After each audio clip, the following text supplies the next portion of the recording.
नमः समयसाराय स्वानुभूत्याचकासते चित्स्वभावाय भावाय सर्वभावान्तरक्षिते सर्वभावान्तरक्षिते।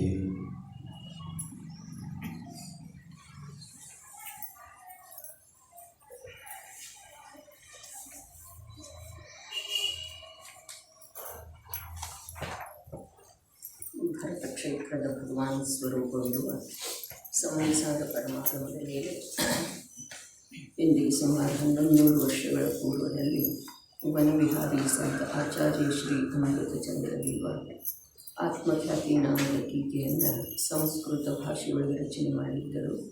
ಅದೇ ಟೀಕೆಯ ಮಧ್ಯದಲ್ಲಿ ಉದಿಸಿ ಬರುವಂಥ ಆ ಸಾಧಕ ಮಹಾತ್ಮನ ಅಮೃತಮಯ ಭಾವರೂಪದ ಭೂರಿ ಕಲಶಗಳ ಮೇಲೆ ರಾಜಮರ್ಜಿ ಪಾಂಡೆ ನಾಮದ ಸಮ್ಯಕ್ ದೃಷ್ಟಿ ಮಹಾಪುರುಷ ಬಾಲಬೋಧಿನಿ ಎಂಬ ಹೆಸರಿನ ಟೀಕೆಯನ್ನು 500 ವರ್ಷಗಳ ಪೂರ್ವದಲ್ಲಿ ಹಳೆ ಹಿಂದಿ ಭಾಷೆಯೊಳಗೆ ರಚನೆ ಮಾಡಿದ್ದರು. ಅದರದೇ ಕನ್ನಡ ಸ್ವಾಧ್ಯಾಯ ನಮ್ಮ ತಮ್ಮ ಜೀವನದಲ್ಲಿ ನಡೀತಾ ಇದೆ.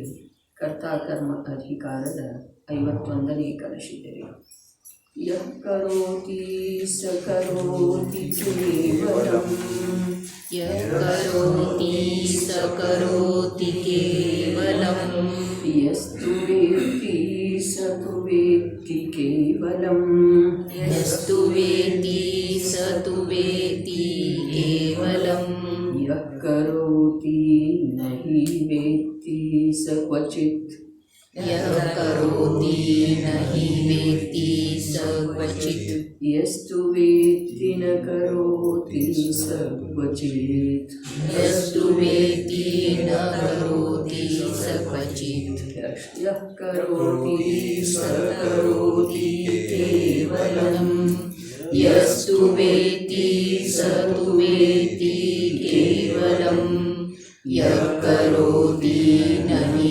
ವೇತ್ತಿ ಸ ಕ್ವಚಿತ್ ಯಸ್ತು ವೇತ್ತಿ ನ ಕರೋತಿ ಸ ಕ್ವಚಿತ್. ಹಿಂದಿನ ಕಲಶದ ಭಾವಾರ್ಥದೊಳಗ ಯಾವ ಕೊನೆ ಒಂದಿಷ್ಟ ವಿಷಯ ಇನ್ನೂ ಅಸ್ಪಷ್ಟವಾಗಿ ಉಳಿದಿದ್ದರೆ ಅದನ್ನು ಇದರದ ಒಂದು ಪದಖಂಡದ ಅರ್ಥ ಮಾಡಿಕೊಂಡ ತಿಳ್ಕೊಳ್ಳಿಕ್ಕೆ ಬರ್ತಿದ್ದೇನೆ ನೋಡೋದು. ಸಮ್ಯಕ್ ದೃಷ್ಟಿ ಜೀವದ ಮತ್ತು ಮಿಥ್ಯಾದೃಷ್ಟಿ ಜೀವದ ಪರಿಣಾಮಗಳಲ್ಲಿ ಬಹಳಷ್ಟು ಭೇದವಿದೆ. ಅದನ್ನೇ ಈಗ ಹೇಳುತ್ತಾರೆ. ಬರೀ ದೃಷ್ಟಿಯ ವಿಶೇಷತೆಯಿಂದ, ದೃಷ್ಟಿಯ ಪರಿವರ್ತನೆಯಿಂದ ಜೀವದ ಪರಿಣಾಮದೊಳಗ ಬಹಳಷ್ಟು ಭೇದ ಅರ್ಥಾತ್ ಅಂತರ ಕಂಡು ಬರ್ತಿದೆ. 2 ಪ್ರಕಾರದ ಜೀವರುಗಳಿದ್ದಾರೆ. ಒಂದು ವಿಭಾಗದೊಳಗೆ ಮಿಥ್ಯಾದೃಷ್ಟಿ, ದೃಷ್ಟಿಯ ವಿಪರೀತತೆ ಇರುವಂಥ ಜೀವರುಗಳ, ಇನ್ನೊಂದು ವಿಭಾಗದೊಳಗೆ ಯಾವ ಪ್ರಕಾರ ದೃಷ್ಟಿ ಜೀವದ ವಾಸ್ತವದಲ್ಲಿ ಇರಬೇಕು ಆ ಪ್ರಕಾರ ಸಮ್ಯಕ್ ದೃಷ್ಟಿ ಪ್ರಕಟ ಆಗಿರುವಂಥ ಜೀವರುಗಳ. ಅವರೀರ್ವರಲ್ಲಿ ಉದಯ ಸಂಯೋಗದ ಅಪೇಕ್ಷಾದಿಂದ ಪರಿಣಾಮಗಳು ಆಗ್ತಾ ಇರ್ತವೆ. ಆದರೆ ಮಿಥ್ಯಾದೃಷ್ಟಿ ಜೀವದ ಪರಿಣಾಮಕ್ಕೆ ವಿಪರೀತ ಅಭಿಪ್ರಾಯದ ಅರ್ಥಾತ್ ದೃಷ್ಟಿಯ ಮಿಥ್ಯೆಯ ಭೂಮಿಕೆ ಇದೆ. ಸಮ್ಯಕ್ ದೃಷ್ಟಿ ಜೀವದ ಪರಿಣಾಮದೊಳಗೆ ದೃಷ್ಟಿಯ ಸಮ್ಯಕ್ಪನದ ಭೂಮಿಕಾ ಇದೆ. ಹೀಗಿದ್ದ ಕಾರಣ ಅವರೀರ್ವರ ಪರಿಣಾಮಗಳಲ್ಲಿ ಸಂಯೋಗ ಉದಯದ ಸಾಮ್ಯತೆ ಇರುವೆಳೆದೊಳಗೂ ಕೂಡ ಅವರೀರ್ವರ ಪರಿಣಾಮದಲ್ಲಿ ಬಹಳಷ್ಟು ಭೇದ ಇದೆ ಅಂಥೇಳಿ ಹೇಳ್ತಾ ಇದ್ದಾರೆ. ವ್ಯತ್ಯಾಸ ಇದೆ ಅಂಥೇಳಿ ಹೇಳ್ತಾ ಇದ್ದಾರೆ. ಈ ವ್ಯತ್ಯಾಸದಿಂದನ ಜೀವ ಬಂಧ ಮಾರ್ಗ ಮತ್ತು ಮೋಕ್ಷ ಮಾರ್ಗದೊಳಗೆ ಸ್ವಯಂ ಸಾಗುತ್ತಾ ಇರ್ತಾನೆ. ಸಂಯೋಗದ ನಿಮಿತ್ತದಿಂದ ಯಾವುದೇ ಪ್ರಕಾರದ ಉದಯದ ನಿಮಿತ್ತದಿಂದ ಪರಿಣಾಮಗಳ ಆಗುವುದ ಇದು ಸಹಜ ಇದೆ. ಆದರೆ ಆ ಪರಿಣಾಮದ ಫಲಸ್ವರೂಪವಾಗಿ ಮಾರ್ಗದ ಭೇದ ಆಗೋದ ಇದು ದೃಷ್ಟಿಯ ಕಾರಣದಿಂದ ಸಂಭವ ಇದೆ.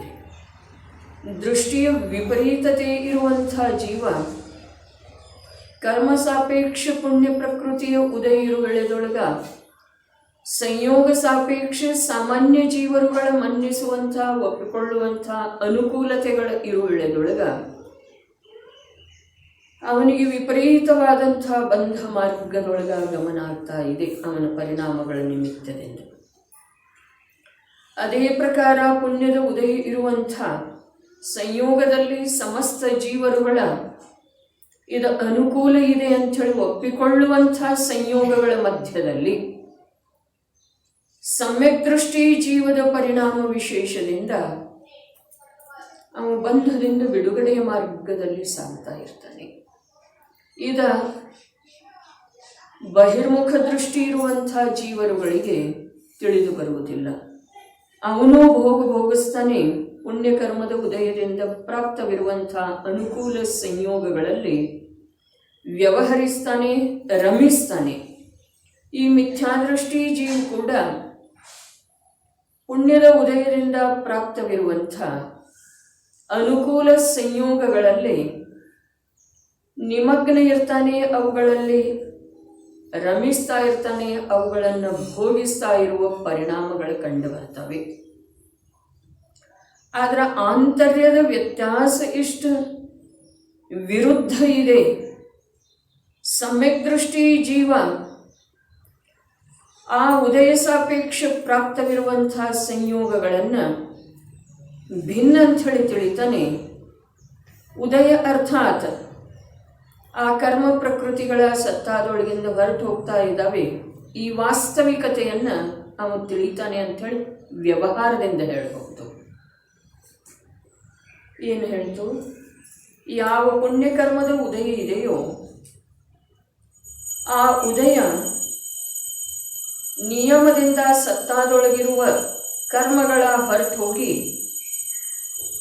ಬೇರೆ ಕರ್ಮಗಳದ್ದು ಉದಯ ಬರುವ ಸಾಧ್ಯತೆ ಇದೆ, ಬರ್ತಿದೆ. ಈ ಸಂಯೋಗಗಳ ಉದಯಾಧೀನ ಇದ್ದ ಕಾರಣ ಇವುಗಳಲ್ಲಿ ನಿಯಮದಿಂದ ಪರಿವರ್ತನೆ ಆಗ್ತಿದೆ. ಆದರೆ ಈ ಸಂಯೋಗಗಳ ನನ್ನಿಂದ ಪ್ರತ್ಯಕ್ಷ ಭಿನ್ನ ವಸ್ತು ಇದ್ದಾವೆ. ಈ ಪ್ರಕಾರ ಸಮ್ಯಕ್ ದೃಷ್ಟಿ ಜೀವ ತಿಳಿತಾನೆ ಅನ್ನೋದು ವ್ಯವಹಾರದ ಕಥನೆ ಇದೆ. ಹಾಗಾದ್ರೆ ವಾಸ್ತವದಲ್ಲಿ ಸಮ್ಯಕ್ ದೃಷ್ಟಿ ಜೀವ ಏನು ತಿಳಿತಾನೆ? ವಾಸ್ತವದಲ್ಲಿ ಸಮ್ಯಕ್ ದೃಷ್ಟಿ ಜೀವ ಆ ಪರಪದಾರ್ಥಗಳ ಏನು ಜ್ಞೇಯ ರೂಪದಿಂದ ತನ್ನ ಜ್ಞಾನದೊಳಗೆ ತಿಳಿತಾ ಇದ್ದಾವೆಯೋ ಆ ಜ್ಞಾನವನ್ನ ತ್ರಿಕಾಲಿ ಏಕರೂಪ ತಿಳಿತಾನೆ. ಇನ್ನೊಂದ್ಸಲ, ಯಾವ ಜ್ಞೇಯ ಪದಾರ್ಥಗಳ ತನ್ನ ವರ್ತಮಾನ ಜ್ಞಾನದೊಳಗೆ ತಿಳಿದು ಬರ್ತಾ ಇದ್ದಾವೆಯೋ ಆ ಜ್ಞಾನವನ್ನ ತ್ರಿಕಾಲಿ ಏಕರೂಪ ಅಂತ ಹೇಳಿ ತಿಳಿತಾನೆ. ಇದು ಸಮ್ಯಕ್ತ್ವ ಗುಣ ಪ್ರಕಟವಾಗಿರುವಂಥ ಮಾತನ್ನ ಹಿಂದಿನ ಶ್ಲೋಕದ ಭಾವಾರ್ಥದೊಳಗ ಜ್ಞಾನಿ ಪುರುಷ ತಿಳಿಯಪಡಿಸಿದ್ದಾನೆ. ಅದರಿಂದ ಈ ಶ್ಲೋಕದೊಳಗ ಯಾವ ಪ್ರಕಾರದ ಒಂದು ಶೃಂಖಲೆ ಅಭೇದ ರೂಪದಿಂದ ನಡೀತಾ ಇದೆ, ಜ್ಞಾನಿ ಜೀವದ ಪರಿಣತಿ ಯಾವ ಪ್ರಕಾರ ಶ್ಲೋಕಗಳಲ್ಲಿರುವಂಥ ಒಂದೇ ಒಂದು ವಿಷಯ ಯಾವ ತನ್ನ ಸ್ವರೂಪ ಹೇಗಿದೆಯೋ ಹಾಗೆ ಪರಿಣಮನ ಮಾಡುವಂಥ ಯಾವ ಪುರುಷಾರ್ಥ ಇದೆಯೋ ಆ ಪುರುಷಾರ್ಥಕ್ಕನ ಅನುಕೂಲ ಆಗ್ತಿದೆ ಆಗಮದ ವಿಷಯ. ಒಂದು ಕಲಶವನ್ನು ಮುಗಿಸಿ ಇನ್ನೊಂದು ಕಲಶದೊಳಗೆ ಪ್ರವೇಶ ಮಾಡಿದ ನಂತರ ವಿಷಯದ ವ್ಯತ್ಯಾಸ ಆಗುವುದಿಲ್ಲ, ಆದರೆ ವಿಷಯದ ವಿಶೇಷತೆ ಪ್ರಕಟ ಆಗ್ತಾ ಇರ್ತಿದೆ. ಅದನ್ನು ತಿಳ್ಕೊಳ್ಳುವಂಥ ದೃಷ್ಟಿ ವಾಚಕನಿಗೆ ಅಥವಾ ಆತ್ಮಕಲ್ಯಾಣದ ಅಭಿಲಾಷಿ ಜೀವನಿಗೆ ಇರಬೇಕಾಗ್ತಿದೆ, ಇರ್ತಿದೆ. ಏನು ಹೇಳ್ತಾರೆ ಇಲ್ಲಿ ಮೊದಲನೇ ಪದಖಂಡ, ಯಃ ಕರೋತಿ ಸ ಕೇವಲಂ ಕರೋತಿ. ಯಾವ ಮಿಥ್ಯಾದೃಷ್ಟಿ ಜೀವನು ಕರೋತಿ, ಮಿಥ್ಯಾತ್ವ ರಾಗಾದಿ ಪರಿಣಾಮಗಳ ರೂಪವಾಗಿ ಪರಿಣಮಿಸುತ್ತಾನೆ, ಸ ಕೇವಲಂ ಕರೋತಿ, ಅವನು ಅಂಥದೇ ಪರಿಣಾಮದ ಕರ್ತೃವಾಗುತ್ತಾನೆ. ಏನು ಹೇಳಿದರೆ, ಯಾವ ಮಿಥ್ಯಾದೃಷ್ಟಿ ಜೀವನು, ಇಲ್ಲಿ ಮೊದಲ ಪ್ರಾರಂಭದೊಳಗೆ ಏನು ಒಂದು ಪ್ರಕಾರ ಕಲಶದಲ್ಲಿ ಬರುವಂಥ ವಿಷಯವನ್ನು ಆಚಾರ್ಯ ದೇವರ ಕಲಶದೊಳಗಿನ ಶಬ್ದವನ್ನು ಇಳಿಸಿಕೊಳ್ಳದ್ದನ ಒಂದು ರೀತಿ ಮುನ್ಸೂಚನೆ ಅಥವಾ ಉತ್ಥಾನಿಕೆಯ ರೂಪದಿಂದ ಒಂದು ವಾಕ್ಯವನ್ನು ಟೀಕಾಕಾರರು ಬರೆದಿದ್ದಾರೆ. ಅದರೊಳಗೆ ಅವರು ಮೊದಲ ಸಮ್ಯಕ್ ದೃಷ್ಟಿ ಶಬ್ದದ ಪ್ರಯೋಗ ಮಾಡಿದ್ದಾರೆ. ಮತ್ತು ಇಲ್ಲಿ ಆಚಾರ್ಯ ದೇವರದ ಯಾವ ಪದಖಂಡವನ್ನು ಎತ್ತಿಕೊಂಡಿದ್ದಾರೆ ಅಥವಾ ಇಳಿಸಿಕೊಂಡಿದ್ದಾರೆ ಅದರ ಅರ್ಥ ಮಾಡುವ ವೇಳೆದೊಳಗೆ ಮಿಥ್ಯಾದೃಷ್ಟಿ ಜೀವ ಅಂಥೇಳಿ ಹೇಳ್ತಾರೆ. ಈ ವ್ಯತ್ಯಾಸ ಯಾವುದರ ಸಲುವಾಗಿ ಇರಬಹುದರೆ ಅಥವಾ ಯಾವುದರ ಸೂಚಕ ಇರಬಹುದು. ಅವರ ಸ್ವಯಂ ಏನು ಹೇಳಿದರು, ಆಚಾರ್ಯರ ಪದಖಂಡವನ್ನು ತಮ್ಮ ಲೇಖನಿಯೊಳಗೆ ಇಳಿಸಿಕೊಳ್ಳುವಕ್ಕಿಂತ ಮುಂಚೆ ಒಂದು ವಾಕ್ಯವನ್ನು ಆ ಶ್ಲೋಕದ ಸಾರರೂಪವಾಗಿ ಅಥವಾ ಉತ್ಥಾನಿಕೆಯ ರೂಪವಾಗಿ ಟೀಕಾಕಾರರು ಉತ್ಥಾನಿಕೆ ಬರೀತಿರ್ತಾರೆ. ಅಮೃತ ಚಂದ್ರಾಚಾರ್ಯ ದೇವ ಕುಂದ ಭಗವಂತರ ಗಾಥೆಯನ್ನು ಇಳಿಸಿಕೊಳ್ಳುವ ವೇಳೆದೊಳಗ ಮೇಲೆ ಉತ್ಥಾನಿಕೆ ಬರೆದರೆ, ಇಲ್ಲಿ ರಾಜಮಲ್ಜಿ ಪಾಂಡೆ ಯಾವ ಆಚಾರ್ಯ ದೇವರ ಕಲಶ ಇದೆಯೋ ಆ ಕಲಶದ ಶಬ್ದವನ್ನ ಪದಖಂಡವನ್ನ ತಮ್ಮ ಲೇಖನಿಯೊಳಗೆ ಬರಮಾಡಿಕೊಳ್ಳುವಕ್ಕಿಂತ ಮುಂಚೆ ಆ ವಿಷಯದ ಬಗ್ಗೆ ಸ್ವಾಭಾವಿಕವಾಗಿ ಹೇಳಿದ್ದಾರೆ. ಅಲ್ಲಿ ಅವರ ಸಮ್ಯಕ್ ದೃಷ್ಟಿ ಶಬ್ದದ ಪ್ರಯೋಗ ಮಾಡಿದ್ದಾರೆ. ಮತ್ತು ಆಚಾರ್ಯ ದೇವರ ಪದಖಂಡದ ಅರ್ಥ ಮಾಡುವ ವೇಳೆದೊಳಗೆ ಪ್ರತ್ಯಕ್ಷ ಮಿಥ್ಯಾದೃಷ್ಟಿ ಶಬ್ದದ ಪ್ರಯೋಗ ಇದೆ. ನೋಡ್ರಿ, ಸಮ್ಯಕ್ ದೃಷ್ಟಿ ಜೀವದ ಮತ್ತು ಮಿಥ್ಯಾದೃಷ್ಟಿ ಜೀವದ ಪರಿಣಾಮಗಳಲ್ಲಿ ಬಹಳಷ್ಟು ಭೇದವಿದೆ. ಅದನ್ನೇ ಈಗ ಹೇಳುತ್ತಾರೆ. ಏನು ಹೇಳ್ತಾರೋ? ಭೇದ ಹೇಳ್ತಾರೆ. ಭೇದ ಇದೆ ಅನ್ನೋದ ವಾಚಕನ ಗಮನಕ್ಕೆ ತಂದು ಕೊಟ್ಟಿದ್ದಾರೆ. ಸಮ್ಯಕ್ ದೃಷ್ಟಿಯ ಪರಿಣಾಮದೊಳಗ ಮತ್ತು ಮಿಥ್ಯಾದೃಷ್ಟಿಯ ಪರಿಣಾಮದೊಳಗ ಬಹಳಷ್ಟು ವ್ಯತ್ಯಾಸ ಇದೆ. ಪರಿಣಾಮ ಏಕ ಪ್ರಕಾರದ ಕಾಣಿಸ್ತಾ ಇದೆ.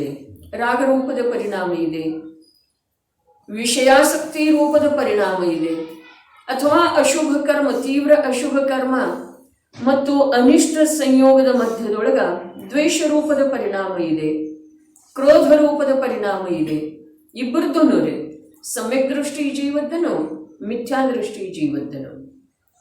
ಪರಿಣಾಮ ಕ್ರೋಧ ರೂಪ, ದ್ವೇಷ ರೂಪ ಅಥವಾ ಅಲ್ಲಿ ರಾಗರೂಪ, ಆಸಕ್ತಿ ರೂಪ ಪರಿಣಾಮ ಇದ್ರೂ ಕೂಡ ಆ ಪರಿಣಾಮದೊಳಗೆ ವ್ಯತ್ಯಾಸ ಇದೆ ಅಂತ ಹೇಳಿ ಹೇಳ್ತಾ ಇದ್ದಾರೆ.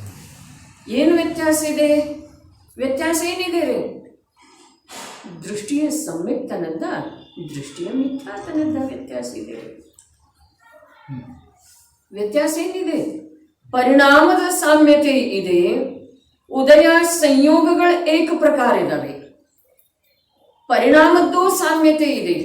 ಆದ್ರೆ ಈ ಸಮ್ಯಕ್ ದೃಷ್ಟಿ ಜೀವದ ಪರಿಣಾಮ ಮತ್ತು ಮಿಥ್ಯಾದೃಷ್ಟಿ ಜೀವದ ಪರಿಣಾಮದೊಳಗ ಬಹಳಷ್ಟು ವ್ಯತ್ಯಾಸ ಇದೆ ನೋಡಪ್ಪ. ಏನು ವ್ಯತ್ಯಾಸ ಇದೆ? ಪರಿಣಾಮ ಸಮಾನ ಅದಾವಲ್ಲ, ಏನು ವ್ಯತ್ಯಾಸ ಇದೆ? ದೃಷ್ಟಿಯ ಸಮ್ಯಕ್ತನ, ದೃಷ್ಟಿಯ ಮಿಥ್ಯಾತನದ ವ್ಯತ್ಯಾಸ ಇದೆಪ್ಪ. ಏನು ಆಳವಾದಂಥ ವಿಷಯ ಇಲ್ಲ, ಸ್ಪಷ್ಟ ಇದೆ. ಇಲ್ಲಿ ಟೀಕಾಕಾರದ ಮಹತೋ ಮಹಿಮೆ ಲೋಕವ್ಯಾಪಿ ಇದೆ. ಏನು ವಿಶೇಷತೆ ಇದೆ ನಾವು ಕೇಳಲೇಬೇಕಾಗಿಲ್ಲ. ಅವರು ಮೊದಲೇ ಹೇಳಿದರು, ದೃಷ್ಟಿಯ ಸಮ್ಯಕ್ತನ, ದೃಷ್ಟಿಯ ಮಿಥ್ಯಾತನದಿಂದ ಪರಿಣಾಮದ ಸಾಮ್ಯತೆ ಇರುವ ವೇಳೆದೊಳಗೆ ಕೂಡ ನಿನಗೆ ಸಾಮ್ಯತೆ ಅನ್ನಿಸಿದ್ರೂ ಕೂಡ ಅದರೊಳಗೆ ಬಹಳಷ್ಟು ಭೇದ ಇದೆ. ಭೇದ ಅಂದ್ರೆ ಏನ್ರಿ? ಹಿಂದೆ ಒಂದ್ಸಲ ಹೇಳಿದ್ರಿ, ಸಿದ್ಧ ಪೂಜೆ ಯಾವ ವೇಳೆದೊಳಗೆ ಬಂತು ಕನ್ನಡದೊಳಗೆ, ಏನದ ವೀತರ ವಿಜ್ಞಾನ ಪಾಠ ಮಾಡಾಯಿತು ಬಾಲ್ಬೋಧದ ನಂತರ ಅದರಲ್ಲೇನು ಬಂತು ಸಿದ್ಧ ಪೂಜನ ಆ ವೇಳೆದೊಳಗೆ ಭೇದದ ಚರ್ಚೆ ಬಹಳ ವಿಶೇಷ ರೂಪದಿಂದ ಮಾಡಿರ್ತಿತ್ತು. ಭೇದ ಅಂದ್ರೆ ಅಂತರ್, ಹಾಗೆ ನೀವು ತಿಳಿತೀವಿ, ವ್ಯತ್ಯಾಸ ಅಂತ ಹೇಳಿ ತಿಳಿತೀವಿ. ಹಾಗಾದ್ರೆ ಅಲ್ಲಿ ಅರ್ಥ ಏನು ಮಾಡಿರ್ತಾರೆ? ಭೇದ ಶಬ್ದದ ಅರ್ಥ ಏನು ಹೇಳಿರ್ತಾರೆ? ಸಿದ್ಧ ಪೂಜನದ ಮೂಲ. ಯಾರಿಗೆ ನೆನಪಾಗಬಹುದು? ಇಲ್ಲಿ ಶ್ರೇಷ್ಠ ಅಶ್ರೇಷ್ಠದ ಮಾತಿಲ್ಲ. ನೆನಪಾಗೋದು ನೆನಪು ಮಾಡಿಕೊಂಡ್ರೆ ಆಗುವುದಿಲ್ಲರಿ. ಆ ಪರ್ಯಾಯದ ಯೋಗ್ಯತಾ ಬೇಕು. ಆ ಪರ್ಯಾಯದ ಈಗ ನನ್ನದು ಯೋಗ್ಯತಾ ಇದೆ, ತಮ್ಮಗಳದ್ದು ಇರಲಿಕ್ಕಿಲ್ಲ, ಅಷ್ಟೇ ಇದೆ. ಅದರೊಳಗೇನು ವಿಶೇಷತೆ ಏನ್ರಿ ಇದೆ ಈಗ ಮಾತಿಲ್ಲ. ಹೀನತೆಯ ಅನುಭವ ಮಾಡಿಕೊಳ್ಳೋದಿಲ್ಲ. ಏನು ಭೇದ ಶಬ್ದದ ಅರ್ಥ ಏನು ಮಾಡಿದ್ದಿತ್ತು? ಭೇದ ಅರ್ಥಾತ್ ರಹಸ್ಯ. ಭೇದ ಅರ್ಥಾತ್ ಅಂತರಂಗದೊಳಗಿನ ರಹಸ್ಯ. ಅಂತರಂಗದೊಳಗೆ ಏನು ಇದೆಯಲ್ಲ ರಹಸ್ಯ. ದೃಷ್ಟಿ ಸಮ್ಯಕ್ ಮತ್ತು ದೃಷ್ಟಿ ಮಿಥ್ಯಾ. ಇದರೊಳಗ ಈ ಪರಿಣಾಮೇನ ಪ್ರಗಟ ಹೊರಗಡೆ ಇದೆಯಲ್ಲ, ಈ ಹೊರಗಿರುವಂಥ ಪರಿಣಾಮಗಳಲ್ಲಿ ಸಾಮ್ಯತೆ ಇದ್ರೂ ಎರಡು ಜೀವಗಳದ್ದ ಪರಿಣಾಮಗಳ ಸಮಾನವಾಗಿ ಕಂಡು ಬಂದ್ರೂ ಕೂಡ ಆ ಪರಿಣಾಮದ ಹಿಂದೆ ಇರುವಂಥ ಅಭಿಪ್ರಾಯ ಅಥವಾ ದೃಷ್ಟಿ ಏನಿದೆ ಅಲ್ಲ ಅದರ ರಹಸ್ಯ ಬೇರೆ ಇದೆ. ಅದರ ರಹಸ್ಯ ಆ ಭೇದ ಅನ್ನುವಂಥದ್ದೇನು ಶಬ್ದ ಇದೆ, ಆ ಮನುಷ್ಯನ ಭೇದನ ತಿಳಿತಾ ಇಲ್ಲ. ಅಂದ್ರೆ ಅವನ ಮನುಷ್ಯನೊಳಗೆ ಏನಿದೆ, ಅವನ ಅಂತರಂಗದೊಳಗೆ ಏನಿದೆ ಅನ್ನೋದು ಗೊತ್ತಾಗ್ತದೆ. ಭೇದ ಅಂದ್ರೆ ಏನ?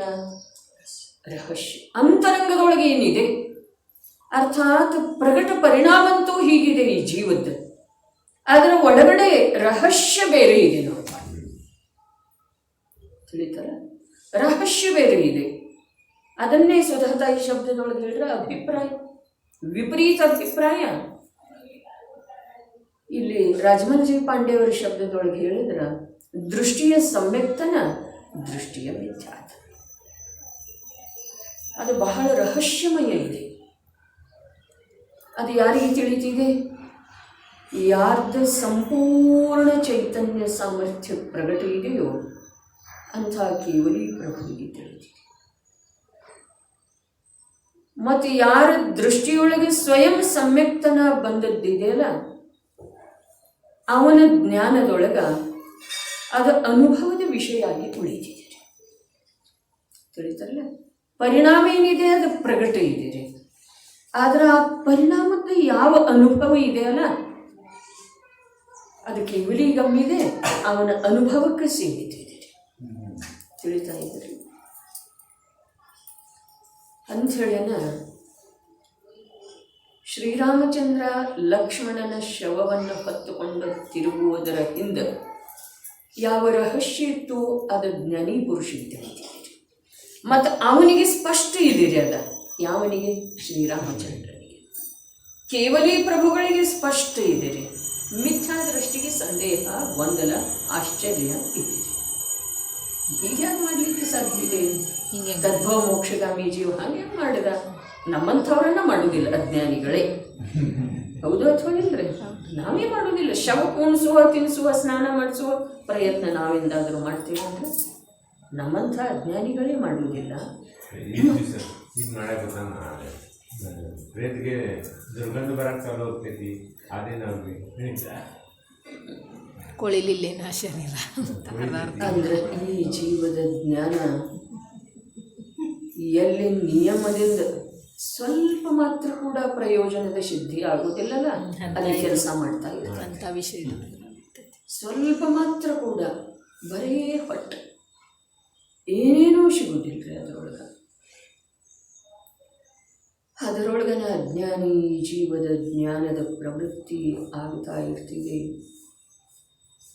ಅಂಥದ್ರೊಳಗೆ ಪ್ರವೃತ್ತಿ ಮಾಡುವುದರಿಂದ ಅಜ್ಞಾನಿ ಜೀವದ ಜೀವನ ನಿರರ್ಥಕ. ಈ ಮಹಾಪುರುಷರು ಪುರಾಣ ಪುರುಷರು ಈ ಕಥೆ ಕೇಳಿದಾಗ ನಾವು ಅವ್ರನ್ನ ಹುಡುಕ್ತೇವೆ, ನಮ್ಮಲ್ಲಿ ನಾವು ಹುಡುಕಾಟ ಆಗೋದಿಲ್ಲ. ಹಿಂಗಾಗಿ ಅಂಥೇಳಿದ್ರೆ ನಿನ್ನೆಲ್ಲಿ ಹೇಳಿದ್ರಲ್ಲ, ಏನು ಇಲ್ಲೇ ಹೇಳಿತು, ಆಗಮದ ಅಭ್ಯಾಸ ಮಾಡ್ತೇವೆ ಇಲ್ಲೇ. ನಾವು ನಮ್ಮನ್ನು ಆಗಮದಿಂದ ಹೊರಗಿಟ್ಟ ಅಭ್ಯಾಸ ಮಾಡ್ತೇವೆ, ಅಥವಾ ಆಗಮವನ್ನು ನಮ್ಮ ಜ್ಞಾನದ ಹೊರಗೆ ಅರ್ಥಾತ್ ಬಾಹ್ಯ ವಿಷಯವಾಗಿ ಇದೆ ಅದ ಅಂಥೇಳಿ ನಮ್ಗೆ ಯಾವ ಲಾಭ ಆಗಿಲ್ಲ. ಮತ್ತು ಹೀಗೆ ನಮ್ಮದು ಕರ್ತವ್ಯ ಮುಂದುವರಿತು ಅಂತಂದ್ರೆ ಆಗೋದನ್ನು ಇಲ್ಲ. ಸ್ಪಷ್ಟ ಇದೆ, ನಮ್ಮ ಕರ್ತವ್ಯ ಹೀಗೆ ಮುಂದುವರಿತು. ಆಗಮವನ್ನು ನಮ್ಮ ಜ್ಞಾನದ ಬಹಿರ್ವಿಷಯವಾಗಿ ನಾವು ಎಲ್ಲಿ ತನಕ ಇಡ್ತೇವೆ ಅಲ್ಲಿವರೆಗೆ ನಮ್ಗೆ ಯಾವ ಲಾಭನೂ ಆಗೋದಿಲ್ಲ. ಇದೆಲ್ಲ ಏನು ಮಾಡ್ತಾ ಇದ್ದೀವಿ ನಾವೇನೂ ಮಾಡ್ತಾ ಇಲ್ಲ. ಇದೆಲ್ಲ ಕರ್ಮಜನಿತ ಕಾರ್ಯ ನಡೆದಿದೆ. ನಾವು ಮಾಡಿದರೆ ಇಷ್ಟೇ ಮಾಡುವುದು ಸಾಧ್ಯ ಇದೆ. ಯಾವ ಪ್ರಕಾರ ನನ್ನ ಸ್ವರೂಪಿದೆಯೋ ಅದು ನನಗೆ ಲಕ್ಷ್ಯದೊಳಗೆ ಬಂದ, ನನ್ನ ಪರಿಣಾಮದೊಳಗ ಎಷ್ಟು ಅಂಶ ನನ್ನ ಚೈತನ್ಯತೆ ಇದೆಯೋ ಅದರೊಳಗೆ ಮಾತ್ರ ನಾವು ನಮ್ಮತನದ ಸ್ಥಾಪನೆ ಮಾಡಿ ನಿಜವಾಗಿ ಪರಿಣಾಮದ ಮಾತು ಹೇಳ್ತಾ ಇದ್ದೀನಿ ರೀ. ಸಮ್ಯಕ್ ದೃಷ್ಟಿ ಜೀವ ನಮ್ಮ ಕರ್ತವ್ಯ ಅದುವೇ ಇದೆ, ಅದನ್ನೇ ಮಾಡಬೇಕಾಗಿದೆ. ಸಮ್ಯಕ್ ದೃಷ್ಟಿ ಜೀವ ಪರಿಣಾಮದೊಳಗೆ ಎರಡು ಭೇದ ಮಾಡ್ತಾನೆ ರೀ. ಶ್ರದ್ಧಾ ಮತ್ತು ಪರಿಣಾಮ, ಪರಿಣತಿ ಮತ್ತು ಪರಿಣಾಮ, ಈ ಪ್ರಕಾರದ ಭೇದ ಇಲ್ಲ. ಇದಂತೂ ಆಗಮದೊಳಗೆ ವರ್ಣಿತ ಇದೆ ರೀ. ಆದರೆ ಪರಿಣಾಮದೊಳಗೆ ಎರಡು ಭೇದ ಆಗ್ತಿದೆ, ಅದು ರಹಸ್ಯ ಇದೆ ರೀ. ಪರಿಣಾಮದೊಳಗೆ ಏನು ಎರಡು ಭೇದ ಆಗ್ತಿದೆ? ಒಂದು ಸಮಯದ ಪರಿಣಾಮದೊಳಗೆ ಮೊದಲು ಹೇಳಿದ ಪ್ರಕಾರ ಪುಣ್ಯಕರ್ಮದ ಉದಯದಿಂದ ಪ್ರಾಪ್ತವಾಗಿರುವಂಥ ಸಂಯೋಗಗಳಲ್ಲಿ ರಾಗ ಮತ್ತು ಆಸಕ್ತಿ, ಪಾಪಕರ್ಮದ ಉದಯದಿಂದ ಪ್ರಾಪ್ತವಾಗಿರುವಂಥ ಸಂಯೋಗಗಳಲ್ಲಿ ದ್ವೇಷ ಮತ್ತು ಕ್ರೋಧ ರೂಪದ ಪರಿಣಾಮ. ಸಮ್ಯಕ್ ದೃಷ್ಟಿಯಿಂದ ಹೇಳ್ತಾ ಇದ್ದೇನೆ, ಮಿಥ್ಯಾ ದೃಷ್ಟಿದ್ದಲ್ಲ. ಎಷ್ಟು ಉಪಯೋಗವನ್ನು ಸೂಕ್ಷ್ಮ ಮಾಡಿ ನಾವು ತಿಳ್ಕೊಳ್ಳೋ ಪ್ರಯತ್ನ ಮಾಡ್ತೇವೆಯೋ ಅಷ್ಟು ನಮಗೆ ಲಾಭ ಆಗುವುದಿದೆ. ದಿನೇ ದಿನೇ ನಮ್ದು ಇದೇನ ಸಂಯೋಗ ಆಗಿದೆಯಲ್ಲ,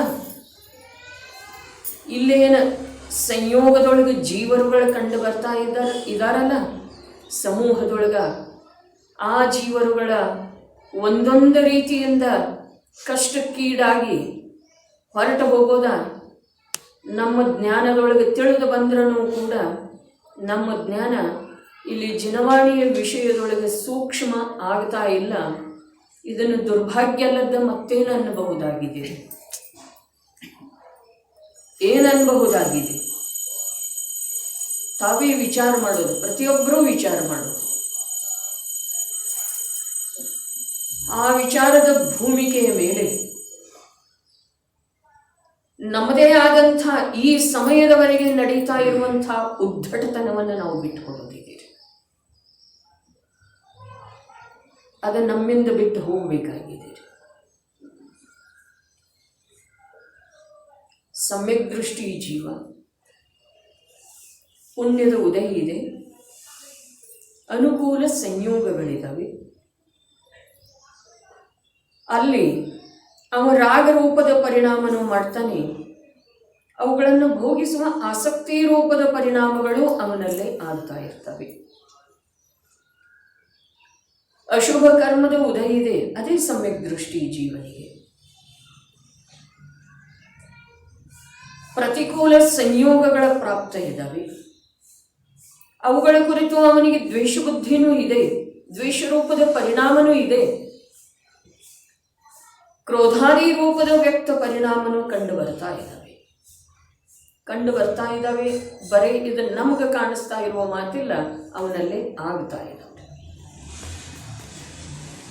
ಆದ್ರೆ ಆ ಪರಿಣಾಮದೊಳಗ ಎರಡು ಭೇದ ಇದೆ ನೋಡ್ರಿ. ಒಂದು ದೃಷ್ಟಿಯ ಸಮ್ಯಕ್ತನದ ಪ್ರಭಾವ ಇದೆ, ಒಂದು ಚಾರಿತ್ರ್ಯದ ದುರ್ಬಲತೆಯ ಕಾರ್ಯ ಇದೆ. ಒಂದು ಪರಿಣಾಮದೊಳಗೆ ಒಂದು ದೃಷ್ಟಿಯ ಸಮ್ಯಕ್ತನದ ಪ್ರಭಾವ ಇದೆ. ಅರ್ಥಾತ್ ಆ ಪರಿಣಾಮದೊಳಗ ಎಷ್ಟು ಅಂಶ ಅವನಿಗೆ ಚೈತನ್ಯ ರೂಪ ಕಾಣಿಸ್ತಾ ಇದೆಯೋ ಅಥವಾ ಉಳ್ಕೊಂಡಿದೆಯೋ, ಆ ಶುಭ ಅಥವಾ ಅಶುಭ ಪರಿಣಾಮದೊಳಗೆ. ಶುಭ ಏನಿಲ್ಲ, ರಾಗ ಆಸಕ್ತಿ ಅದೇನು ಶುಭ ಅಲ್ಲ. ಅಶುದ್ಧ ಪರಿಣಾಮದೊಳಗ ಎಷ್ಟು ಅಂಶದಿಂದ ತನ್ನ ಚೈತನ್ಯದ ಭಾವ ಕಾಣಿಸ್ತಾ ಇದೆಯೋ ಅದರದ ಅವನಿಗೆ ಸ್ವರೂಪದಿಂದ ಸ್ವೀಕಾರ ಇದೆ. ಇನ್ನು ಎಷ್ಟು ಅಂಶದೊಳಗ ದುರ್ಬಲತೆಯ ಕಾರಣದಿಂದ ಅಶುದ್ಧತೆ ವರ್ತಿಸ್ತಾ ಇದೆಯೋ ಅದನ್ನು ಅವನು ಜ್ಞೇಯ ರೂಪದಿಂದ ತಿಳಿತಾ ಇದ್ದಾನೆ. ಈ ಭೇದ ವಾಚಕನಿಗೆ ಗ್ರಹಣ ಆಗುವುದ ಕಠಿಣ ಇದೆ. ಈ ಭೇದ ಸ್ಪಷ್ಟ ಇದೆ. ಎಲ್ಲಿ? ಕೇವಲ ಜ್ಞಾನದೊಳಗೆ ಅತ್ಯಂತ ಸ್ಪಷ್ಟ ಇದೆ. ಅವನು ಒಂದು ಸಮಯದ ಪರಿಣಾಮದೊಳಗ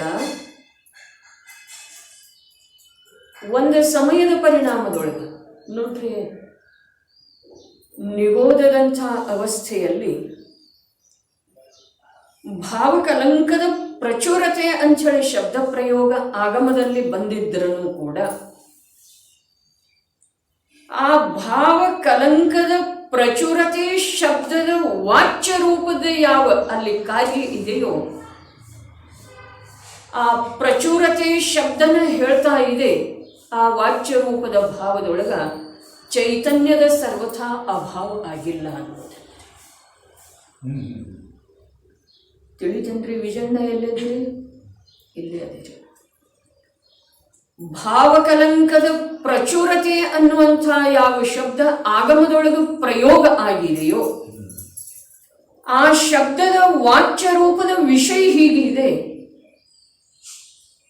ಭಾವಕಲಂಕದ ಪ್ರಚುರತೆ ಇದೆ ವಿನಃ ಚೈತನ್ಯ ಭಾವದ ಅಭಾವ ಇಲ್ಲ.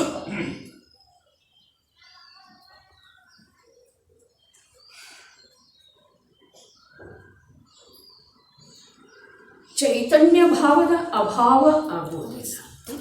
ಅಲ್ಲಿ ಕೂಡ ಆಗಿಲ್ಲ ಅಂದಮೇಲೆ ಈ ಸಮ್ಯಕ್ ದೃಷ್ಟಿ ಜೀವನಿಗೆ ಪುಣ್ಯಕರ್ಮದ ಉದಯದಿಂದ ಯಾವ ವಿಪುಲವಾದಂಥ ಬಾಹ್ಯ ಅನುಕೂಲ ಸಾಮಗ್ರಿಗಳ ಪ್ರಾಪ್ತ ಇದ್ದಾವೆಯೋ ಅವುಗಳನ್ನು ತನ್ನ ದುರ್ಬಲತೆಯ ಕಾರಣದಿಂದ ಅವನು ಭೋಗಿಸ್ತಾ ಇದ್ದಾನೆ. ಅದಕ್ಕೆ ಸಂಬಂಧಿಸಿದ ಹಾಗೆ ಅವುಗಳನ್ನು ಹೇಗೆ ಭೋಗಿಸ್ತಾ ಇದ್ದಾನೆ? ಸುಖ ರೂಪದಿಂದ ಭೋಗಿಸ್ತಾ ಇದ್ದಾನೆ. ಅವುಗಳಲ್ಲಿ ರಮಿಸ್ತಾ ಇದ್ದಾನೆ. ಅವುಗಳಲ್ಲಿ ರತಿ ಭಾವ ಇದೆ, ಪ್ರೀತಿಯ ಭಾವ ಇದೆ.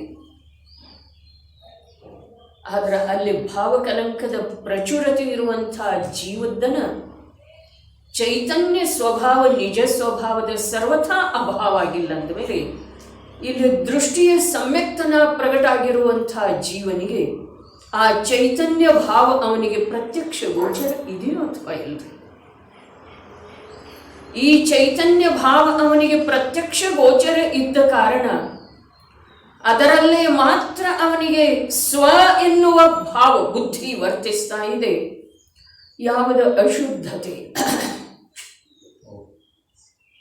ದುರ್ಬಲತೆ, ರಾಗ, ವಿಕಾರ ಇದೆಯೋ ಅದನ್ನು ನಾವು ಬರೇ ಜ್ಞೇಯ ರೂಪದಿಂದ ತಿಳಿತಾ ಇದ್ದಾನೆ. ಅದರೊಳಗೆ ಏಕತೆ ಇಲ್ಲ, ಇದರ ಪರಿಣಾಮದ ಭೇದ ಇದೆಪ್ಪ ಅಂಥೇಳಿ ಅವರ ಹೇಳ್ತಾ ಇದ್ದಾರೆ ರಾಜಮಂಜಿ. ಇದು ಆ ಪರಿಣಾಮದೊಳಗಿರುವಂಥ ರಹಸ್ಯ ಇದೆ.